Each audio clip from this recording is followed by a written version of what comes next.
Recording. Oh, man. Recording. All right, let's get it. All right.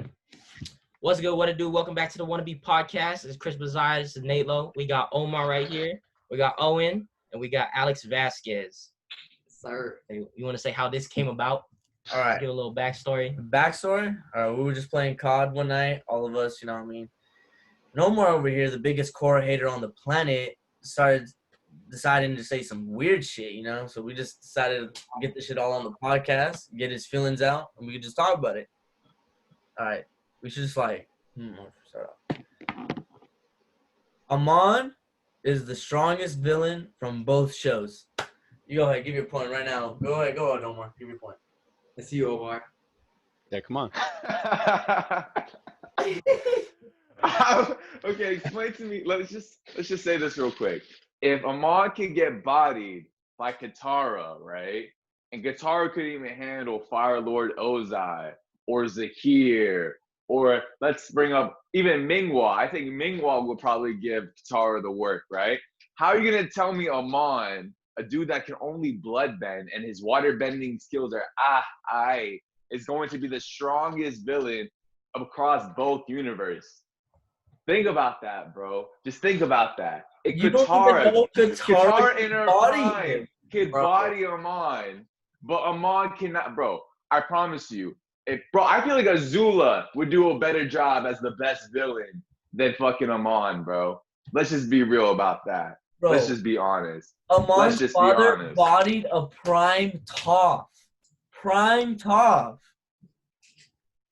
And let's just remember what he did, bro. Let's bring this back up again. He didn't go for Toph first. Oh my god. He didn't go for Prime Aang. He didn't even go for, I think, Katara that was there. He went for Sokka because Sokka was the biggest threat out of all of them. All right? Prime Sokka took out Sparky Boom Man, created one of the best invasion plans of all of history. He invented a war balloon, submarines. This man is the pure genius, and he's a god with a boomerang. So if anything, Sokka is the most elite character in all of Avatar. Omar, my opinion. He only went for Sokka because Sokka was speaking, and if you want to get everybody's attention in the room, bro. He was scared, bro. That's the thing. He was scared. He started getting scared, bro. Going to death, bro. So, or not Amon, Yukon to death. So Yukon was like, all right, let me silence this dude first. That's not how it works. If you're gonna attack, when you attack somebody, when you create a surprise attack, you don't go for the weakest link of the group. You gotta go for the head of the snake, right? And Sokka, he's the dude that runs the show. You know why Avatar, the creators of Avatar, didn't give Sokka bending? The only reason why they only gave him back bending was because if he had any of the other elements, he would just be too OP. The whole series probably would have lasted 2 episodes, and that was it.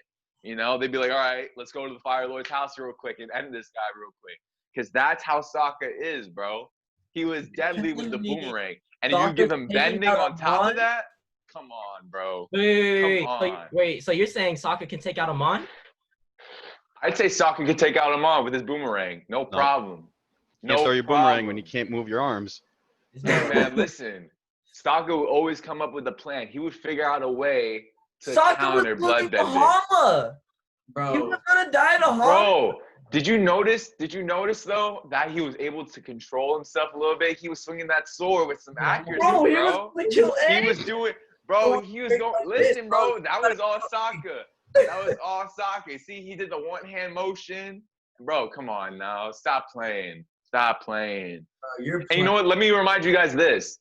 He fought Ty Lee twice, right? First time he got bodied by her, but the second time, bro, he was giving her the work with just 2 legs, bro.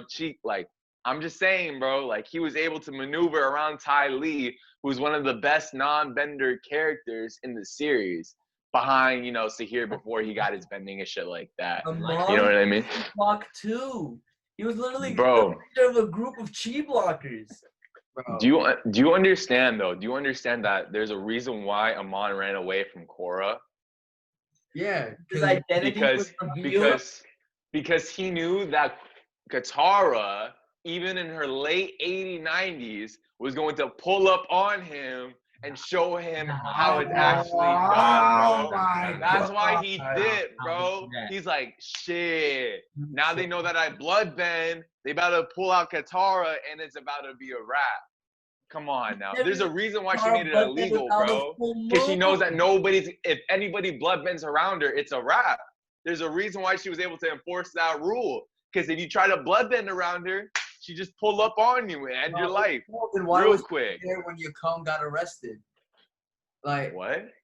Why wasn't she there when Yukon got arrested then? If she's so big and bad, bro, she could have taken down Yukon. You see, but she knew that Sokka could have handled the work, but Sokka got caught off guard for 1 second, and that was it. That was it, bro. You're saying Ming? She knew that Sokka could handle the work. You saying Ming Hua is stronger than Amon? Am I saying Ming Hua is stronger than Amon? Let me think about that. Ming Hua without arms? No. Ming Hua with arms? Yes. If Ming Hua had her arms, without arms. You got the whole octopus going on. Bro, you can still do octopus arms with or without arms. I'm just saying that she'd probably be a more elite bender with arms. But still, the fact that she's as one of the most elite waterbenders in the series without arms shows what her potential could have been if she was, fully intact. That good because she didn't have arms. Same thing with Toph. She's only that good because she's blind. Yeah, Toph. That is true. Maybe that might be maybe that could be a thing. Yeah, that could be a thing. You're right. You're right. OP, but she can't beat Amon. There ain't no way. No way. Not even a chance. I mean, bro, as long as you have elite waterbending skills, it seems like bloodbending doesn't always work. But that's not and dude, all Aang had to do was just switch into the Avatar state. Yes, he's the Avatar. Not everybody's gonna have the Avatar state. No, I'm saying, but the reason why Aang, what is the Avatar state? Let's all just remember what the Avatar state is. You call on the past avatars, right? Even though Aang may be an elite airbender / firebender, whatever it may be, because he was trained by the dragons, whatever, he might have had to call back to a previous avatar that was elite in waterbending, right? And that he used their waterbending knowledge and skills to repel the bloodbending, correct? But no, because that's all it takes. But that waterbending avatar state, you become immune. It's the fact that you have the skills, waterbending skills, to repel it or to basically become immune to it. It's based off of who has the better waterbending ability. If you're a better waterbender than the bloodbender, then they don't have any effect on you. And Katara proved that with Hama. Am I right or am I wrong about that? It was a full moon. Katara's a prodigy. No, it wasn't a full moon. She legit said, I'm a more powerful waterbender than you. Your bloodbending does not work on me. It was during the full moon. That's during a full moon. During a full moon. Doesn't matter if it's a full moon, half moon, sun moon, bro. No, that's what the creators did. That's where they set the bar. Matter. They set the bar that way, just so bloodbending wouldn't be OP. Well, at that time during the full moon was the only time people could bloodbend, and when waterbenders are at their strongest. At that moment in time, that's what we knew. And then obviously Amon and his father and his brother, they all figured out hey, if you work on it, you don't need the full moon to bloodbend.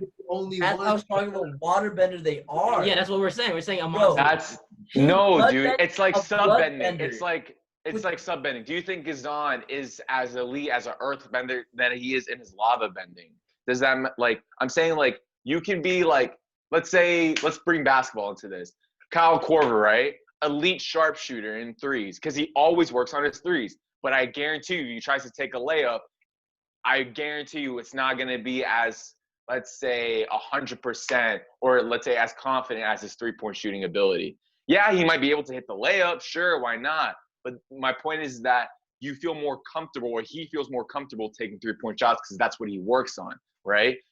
Benders, they work on certain things. You see Toph with her seismic sense, Boomy with his ability to earthbend with his mind.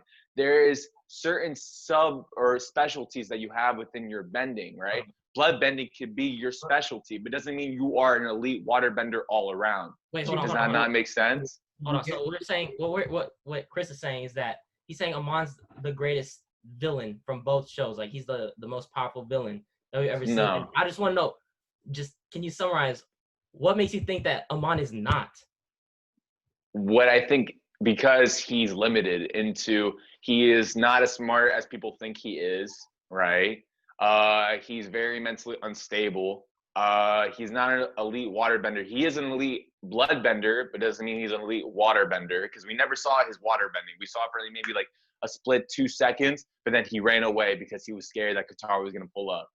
But my point is this: the greatest villain in all of Avatar was probably Zahir, because he was just a basic person, right? Without bending, and they considered him the biggest threat in the Red Lotus. Behind Pai Li, behind Gazan, behind Ming Hua. He was the biggest threat. And then when he got airbending, and not only that, when he became lost in the void, he became, by that point, he was the biggest threat in all of Avatar, in both universes. The biggest threat without bending. They viewed him as like the leader of the Red Lotus and brought them all together. Oh, okay. It's not even that. They see him even without his even without his bending, they still said he was catching bodies left and right. This man was one of the deadliest people in the Red Lotus. Okay, but do you think that Pig Zahir can beat Amon? Pig Zahir beats Amon? Well, bloodbending is not like, well, there's a lot of unknowns about bloodbending, because I think there's like a certain amount of range to it. I'm not sure. But I think because Zahir has that ability to predict and plan and have time to analyze his enemies before he even goes anywhere near them, right? And he's so spiritually connected that he might be able to, let's say, ask spirits to how to counter bloodbending, right? And through those methods and through those means, I feel like Zahir would be 10 steps ahead of Amon and figure out how to like beat him at his own game. That's why I think Zahir is one of the deadliest people in all of Avatar. He's not like Firelord Ozai, who relied on his army or his like royal cabinet or whatever. Firelord Ozai had to wait until Sozan's Comet to do anything, because he was aware that Aang at the age of 12 was his biggest threat.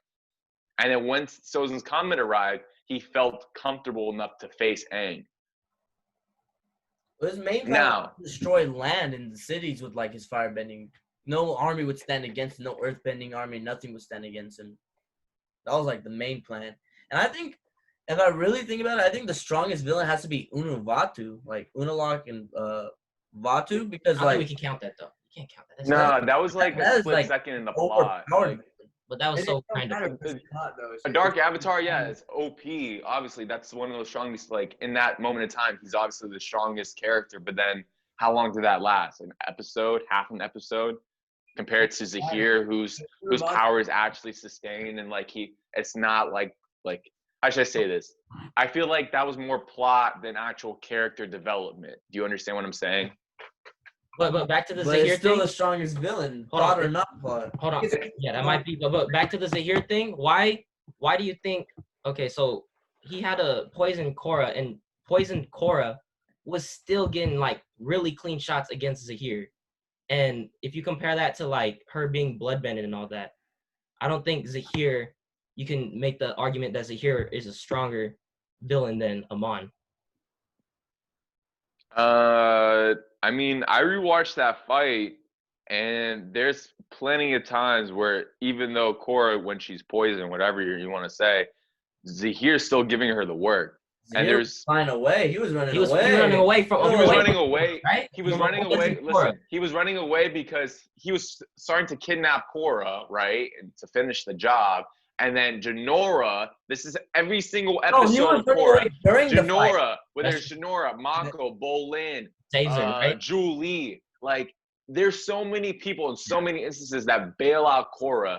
Korra is probably the worst avatar that we've seen Roku, we've seen Kyoshi, we've seen Yang Chen. Bro, Korra in all of those groups of avatars that we've seen, she's probably bottom tier garbage because she always needed to get bailed out. Always. Hey, that's always. Hold on. I just rewatched. I never seen her take the W ever. I just rewatched Korra, and that's how I thought at first. I used to think that at first, right? And I watched it from season 1, 3, 4, and I saw season 2. then I thought about rewatching the 3 and 4, and I saw that, and I like she does get saved by Jinora, and like mostly Jinora a lot. But if you count that, once she gets saved, she does what she has to do after that and finishes the job. I used to always say, I'm like, Korra never beat her enemies, but then you can't say that without like if She if saved she Kuvira, beat Kuvira. yeah, and same thing was she was like chasing him. Zahir was running again. full of poison. Again, Aang faced Ozai on his own, right? That's Aang true. faced a lot of his the strongest avatar. Yeah. Well, I'm not saying that. No, I'm saying like this. This is how I look at it. Aang at the age of 12 was able to face a lot of the conflicts on his own. Like when he it wasn't until when he met the Guru Patik, I think that was his name, Chocolate. right? Yeah, and like he had to like it was him, like yeah, Guru Batik was guiding him, but it was him facing all of his conflicts on his own and resolving them, right? It showed you that in that moment, Aang went from running away and being a little boy to accepting his avatar and like being like destined to face his conflicts on his own, right? With the help of his friends, but he had to release his world, like his world, and he still his worldly. in the end. Yeah. No, I'm just saying, like personally, like there is a huge disconnect with Korra, maybe because of what the networking and the writing and whatever, like all that mishap. I mean, you can't fault them for that, right? But in the end, you get a subpar product compared to something that you expected to be greater with more. You thought that Korra, with more resources, with more investment, with more fans being invested into what the series could possibly be, right? You were just constantly let down because you thought this girl who had all 3 elements from the age of 5, right, was going to be able to handle those conflicts a lot better than Aang because she had the guidance, she had Qatar, she had Zuko, she had the White Lotus guiding her. And it felt like in every instance, yeah, we saw her grow at the end in season 4, like we saw her become like the avatar we always wanted her to be, but I felt like it came a little too late, you know? And that's why Korra to me is not. I think she needed that help. She needed that help because I'm gonna say this right now: the villains that she faced were way much harder than Aang. The situations she faced were a lot different. Like I think Aang's a better avatar, and a lot of those situations Aang would have avoided. Like he would have never opened the spirit portal. No Vatu, right? So no Zahir would come back. But those situations that were created, her villains were like Ozai is not beating. Yeah, Vatu. None of them. He's not beating. Yeah, of course. Right, but and then she did even though she brought back Zahir by opening up the portal, she did repopulate all the Air Nation. She did a lot of she opened up a whole new spirit. I mean, that wasn't intentional. Nobody still, thought the like portal open because she felt it was her gut. No other avatar left the portal open. I mean, it was Avatar 1 who said who's the guy that set that, you know what I mean? Who made the world like that. And he said that the greatest avatars. You probably view Wan as a better avatar than Korra. Yeah, I do. Yeah, and he closed it, my point. He closed it because at that moment in time, spirits and humans were in great conflict. And one of Korra's greatest feats, right, which I will acknowledge, is that she managed to, and a lot of people, we got to remember this was part of the plot of the story, that a lot of people were rejecting that, oh, this is Republic City, why do I have to share the city with spirits and spirit vines going through my apartments, whatever. There was a lot of people rejecting that, and that's why Kuvira was cutting down like the spirit tree in the swamp, and you saw them harvesting spirit vines. Essentially, they wanted to, like Kuvira wanted to revert the world back in how it used to be before Korra got there. That was her reason. She was trying to make nuclear weapons. It wasn't even about weapons. Kuvira wanted to reestablish the Earth Kingdom back to its former glory. You know what I mean? Not the spirit vines to do that. And she thought the spirits were one of the problems that she needed to get rid of. Not only Republic City, but she wanted to remove the spirits as well. She didn't take whole vines. She took pieces of the most spiritual vines. Because why would she go to the swamp to take the vines instead of just going somewhere else to get rid of them? She went to a place where there's billions of vines, where the most spiritual energy's at. She wanted to get some bang for her. She wanted She wanted the purest, she wanted that pure Coke. You know what I mean? That pure Coca-Cola. But blaster. Yeah, but my point is that And by the way, I'm glad that you brought this up, by the way, now that I'm thinking about this. And I did mention this to you before. One of my biggest reasons that I hate Korra is that season 4 specifically was a pure copy and paste of Star Wars. Kovira's army, Galactic Empire. That mech, the Death Star. The little hole that they cut to get in and, like, you know, that little weak spot, it's the little weak point of the Death Star. Like, Kovira, when she put, like, the little metal bands around that person, she did a forced chokehold, dude. Like, one of my things was, like, I noticed that Avatar just got lazy, especially with Korra. They were so, like, yeah, they were trying their best to make a series, but, like, you could see that they were kind of like, they're like, okay, we just need to make something. We just got to write a story. What is something that we could just put in and, like, just kind of make it our own? Basically what you see with TikTok all the time. People see something and they kind of just change it up a little bit and it's something new, right? And I feel like that's what Avatar Korra did, or The Legend of Korra, at the final season of their show, you know? I felt like they just didn't know where they wanted to go, so they made season 4 basically an Avatar version of Star Wars. I agree to that to some point. I do think they got lazy because they weren't able to make what they wanted to make, like making Amon last longer. Because I know they would have made Amon the, like, main villain. I agree to that at some points, but at the end, it's like she still had the harder villain. I don't know. You guys, hey, hold up, Alex and Owen, you guys go ahead. You guys get your word in. I don't really know, bro. I mean, he said a lot. I mean, he trashes on Korra all the time. I mean, on the point of it being like Star Wars, I get all those besides the Force choke, because the Dai Li did that in The Last Airbender with their gloves. I was gonna say that same thing, yeah. Season 1 with bloodbending, and they started doing that beforehand. But I mean, I get like the other stuff, but I mean that's really on what you just said, like there. I really want to rebuttal the Dai Li thing.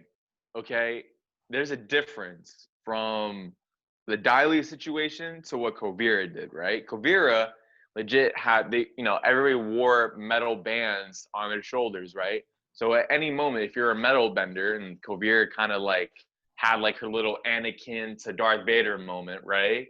Where she looks at I think his name was Varric, I believe, right? Mm-hmm. And she just looks at him, points. She does this. She doesn't do like the Dai Li agents, they did like an earth, like what was the earth bending? Like it's based on the certain martial arts. It starts with a D and a G, but they did that certain like martial arts moment. Like, but with Kovira, you see her legit rip off the forced chokehold by just simply sticking out her arm like this. You see the metal bands come around their neck, and she holds him and chokes him over a moving rail on a moving train. So I say in Avatar, The Last Airbender, you see things more authentic to the bending and more authentic to the martial arts and the culture of, Asian and Inuits and have you not. But I feel like with The Legend of Korra, it just became industrialized, Americanized. It didn't have like the same type of feeling or wholesomeness as you watch when you're watching Aang and through his journey. You know what I mean? It just felt like it felt cheap. It felt like it felt like you were buying like Yeezys from StockX and you thought you were gonna get like, oh, these are gonna be the sweetest things ever. You get them and you realize they're like $2 like from China. I don't even know what I'm trying to say, bro. Like my point is that like I've never seen a series like the Avatar like Legend of Korra where so like I just don't like that, bro. I just don't like that. So what you're arguing is I don't think any of us would disagree. We all think Avatar's better than Korra, right? Everybody thinks that. Right. Yeah. Yeah. That's not like we're not disagreeing that. It's the hate and the like. It's like some things that like you're saying Sokka's able to take out Amon, which like I'm thinking of 1,000 situations and there's not one that's popping in my mind. Not even like a single one where I'm like, yeah. Combustion Man. Combustion Man. Defending the Northern Air Temple.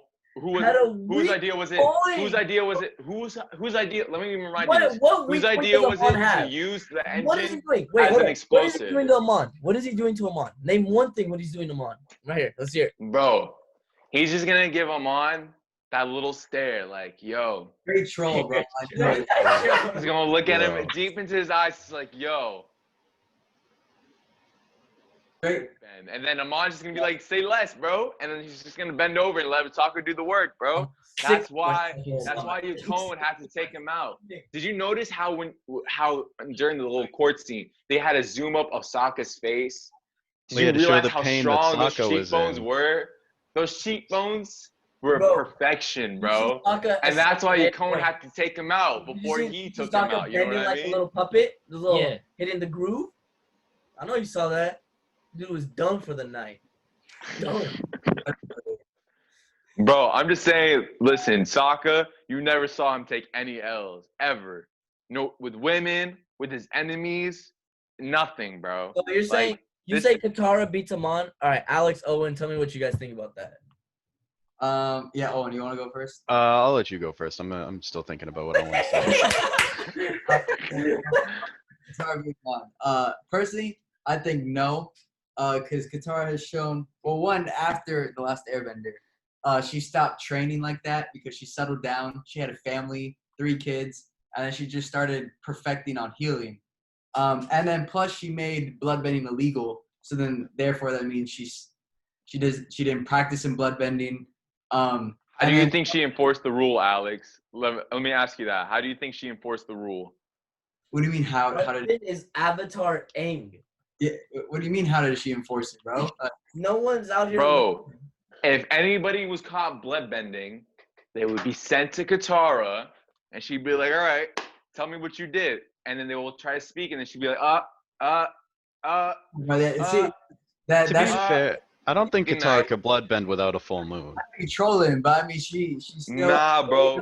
Prime Katara could bloodbend. I promise you. Once they put out that series, whatever it may be, a comic book, a new animated series, you guys are gonna see Katara in a whole new light, and you guys are gonna be like, damn, she's about Well, that. no, because I- Omar, here, Katara's the best. Like she has the best prodigy in the entire series. Like she has the most potential. She could be stronger than Amon. The thing is, we never. Let's saw just remember this: Katara. who was the We one never that broke trained- Aang out of the iceberg? Was it Amon? What is it? Was it Ming Hua? no. Was it Ming Hua? Was Yes, it Master Paku? She punched it and then it broke open. What are you talking about? No, she didn't punch it. She water bended a whole iceberg out of water. And So then, bro, Amon can't do not that? only- Amon can't do that. you tell me No, Amon can't do that? No, Amon can't do that, bro. Yeah. I mean, if you want to get technical, it was Sokka that saved Aang from the iceberg because Sokka made Katara mad. There it is. There it is. No, but I don't think Katara's beating bro. I Amon. baited you and you fell for it. I don't think- bro, Sokka's elite. Sokka don't miss. No, but I want you to be for real, like actually for real. I'm being for real. I baited Owen and he took the bait. No, not on that. I want you to actually be. Do you legitimately think that Amon or Katara can beat Amon, and why? Prime Katara would destroy Amon. It wouldn't even be like a fair fight. But what do you define as prime Katara? Yeah, we've never. But We you've talked never about it. seen Like, it. I think she can if she trained, but we've never seen it. We can't just say like. Okay, yeah, I'm basing this. What I'm basing this off of, right, is the way how people hold Katara up to such a high standard in the Legend of Korra. What we saw at the end of season 3, right, and what we've also seen in the comic books. And there's also going to be a solo comic book about Katara, right? And we're gonna see how in that age where I think she's gonna be 16 or 17 or what have you not, she's gonna be a little bit in her late teens, maybe early 20s, right?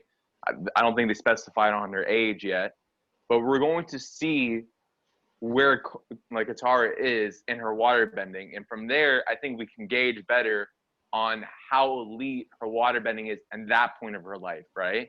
And maybe just based off projection and potential, I'm going off of like maybe in her 20s, late 20s or early 30s, what have you not.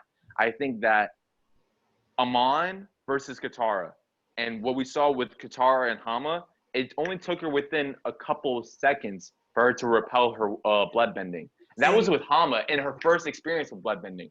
And she has, bro, and she knows that there can be potential, there's probably potential of other people like Hama. I don't think Katara would sit in her chair and be like, oh, all right, I'm just going to allow people to become better than me in waterbending just in case we run into another elite bloodbender. Now, we had to ask this question as well. How do you think Yukon was captured? Do you think Yukon was just captured by Aang? No. He gave him, he literally got arrested eating lunch. Aang did it. It was Aang and Toph. They literally went into the restaurant. And they literally showed the scene. Oh, they did? I forgot. Talk to them, yo. And then he said he wasn't worried about it because he knew he would beat the case. But then as soon as he lost the case, then he gave everyone in that courtroom the work. Everything absolute work, bro. And if they did think that Katara could have beaten him, Katara probably would have been there, but she wasn't. He's smart. This dude. All right. All right. This is the last question because we're gonna wrap it up. Oh, well, everybody has the to last, answer this, so The last question: we're gonna go from Alex to Owen and then to Omar. Who is your guys' best villain from the whole Avatar series? Best and strongest, and then you give the reasons. Yeah, and your reason. Okay. Best villain I say as Zahir. So because everything he went through. Well, one, like he was already one of the world's biggest threats without bending. And then when he got bending, he became one of the strongest, or like one of the top tier airbenders with literally like 3 weeks of training, and probably like one of the most potentials of an airbending as well. And then when he learned how to fly, it just made things. It was a rap for everyone, bro. It was like no joke. But then just like his whole like philosophy, like he was just like such a dope villain, and like especially like the rest of the Red Lotus, like they're all like super dope. And then strongest is Amon. Like, well, I'm not counting Unavatu, but Unavatu would be the strongest. But besides that, since he's like half spirit, I say Amon because you can't beat bloodbending. Like you literally can't. He literally beat Avatar Korra with mastery of water, earth, and fire in literally 2 seconds. Like you can't beat that. That shows you how weak Korra is. That just shows you how strong Amon is. For me, it's close between Amon and Zahir, but I like to give Amon the edge just because like Zahir scared Korra, but like literally anytime in season 1 where Korra hears Amon's voice, sees Amon or sees his face on a poster, she just like her face starts sweating, she just gets like instantly nervous. Like she's straight up terrified of Amon with, What about Zahir? Yeah, well, that's what I'm saying. Like, she was scared of Zahir, but like I feel like with Amon, like genuinely filled Korra with like genuine fear. Yeah. But I have Amon and Zahir pretty close, and then like the strongest is Amon, just because I think bloodbending is the most overpowered subbending, honestly, in the entire. And then I want to add this too, that freaking both Amon and Zahir, but Amon beat Korra so badly that she literally wanted to kill herself. Yeah. And Zahir beat herself. No, did any of the creators confirm that? Yes, we talked about this. I actually looked that up. Nobody ever confirmed that. What's it called? That Korra was suicidal. Nobody from any of the Avatar like writing team nor the creators said, "Hey, so for Korra was thinking." Really, like looks at like no, because I'm telling you, you guys are and giving her something. You guys are saying something that is not credible. Just or like not are you true. saying Katara's like this crazy? It's a stretch from the fan base, like Sokka and Ta. Like, you know what I mean? It's like it's something that could be likely, but until the creators say something about it, there's no truth to it. Go ahead, Alex. That's not credible when you're speaking all this crap that's saying all these people can beat these people, and you're not even speaking. I'm speaking facts. I haven't said one lie in this entire podcast. I have said truth to everything that I've said. Everything that I've said has been smiling. Nothing but the You don't truth even the whole believe yourself. Dude, I'm smiling because it's just funny how like you guys love to defend Korra. It's like, just admit it. Korra was a bad show. There's a reason why The Last Airbender was #1 on Netflix for like weeks, and then Korra was like probably what #2, #1 for like a day, and then they completely fell off. Hold on. Because people were watching Korra and they're like wow, like this is actually a bad show. Like I'm talking to people who are now getting into Korra, and they're like they all say like, yeah, it's a cool show. When they're watching Avatar: The Last Airbender, they're like, yeah, that shit was crazy. No one's debating. Yeah, nobody's debating that. Right. Now I'm gonna say my piece. I'm gonna answer the question now that Nathan was asking, right? Who do I think is the best villain? And I have to say Zahir. And you guys were trying to use fear factor into this, right? Let me mention this. Zahir, who was now, you know, in the void and able to fly and be free from worldly attachments, right? Was chained up, right? Korra visits Zahir, and what does he do? She tells him, oh, I'm not afraid of you anymore, blah, blah, blah. And he's like, all right, bet. Boom. And then she legit pisses herself because she thought she was going to get the work again from Zahir. And every time she was, all season 4, she would have nightmares about dying from who? Not by Amon, not by Unavatu, by Zahir's hand. But that's because she had post-traumatic stress disorder from that fucking poison. That poison. So really she didn't have post-traumatic. How did she not have PTSD from getting blood bended or because getting Rava ripped away from her? Why was Zahir the guy that put her through that? All right, go ahead, Alex. Go ahead. Yeah. Well, I'm saying that. Well, she did probably get PTSD from fighting Amon because, well, you know, the symbolism was that she wanted to kill herself. But then Aang came in. There's no truth to that. There's no truth to that. Omar, who goes to a cliff to just stare out at the ocean? And she starts crying. Oh, dude, like at their lowest point. Dude, there's been plenty of times where I've gone up to rooftops like and just look out to shit and self-reflect when I feel sad, bro. The scenarios are different. Yo, literally Aang said you're at your strongest when you reach your lowest point. So like okay, she was depressed doesn't mean that she wanted to kill herself. Well, imagine you're at your lowest point, you're depressed. Dude, the creators if the creators were willing to talk about LGBTQ and like all these controversial topics on kids networks, right? Why wouldn't they not talk about suicide as well? They talked about genocide. They talked about sexuality. They talked about war. They talked about politics. They're not gonna bring up suicide. Season 1 was aired on television. Season 3 and 4 were only on. Bro, you're stretching out a fandom. You're talking about something that was created on Avatar Wiki. Bro, for someone that doesn't look at symbolism, you're someone that really looks at shit that's never happened and say this could happen. Like you're like Katara is the strongest because we've never seen her in her prime. Or Sokka could beat Amon, bro. When did we ever? That dude, I'm speaking facts. That's just like there's no symbolism. When I'm talking about feats, you're talking about a teardrop. Bro, a single teardrop. Trained her whole life since like 3 years old to be the Avatar. She's been trained her entire life. Katara spent her whole life teaching her how to waterbend. She trained till she was an adult to be an Avatar. She's been taught to be the best Avatar. Be the Avatar. Be the best Avatar. Follow Aang. That's all she's ever. She won. Don't forget this. Don't have her play victim now. Because she was the one that wanted to go to Republic City to become the Avatar, right? But exactly. Tenzin told her no, right? To become the Avatar. Tenzin said no. Since 3 years old to be the Avatar. Tenzin said no. The White Lotus said no. All right. A lot of people told Korra that she was not ready, right? And that she should take her time and grow and mature.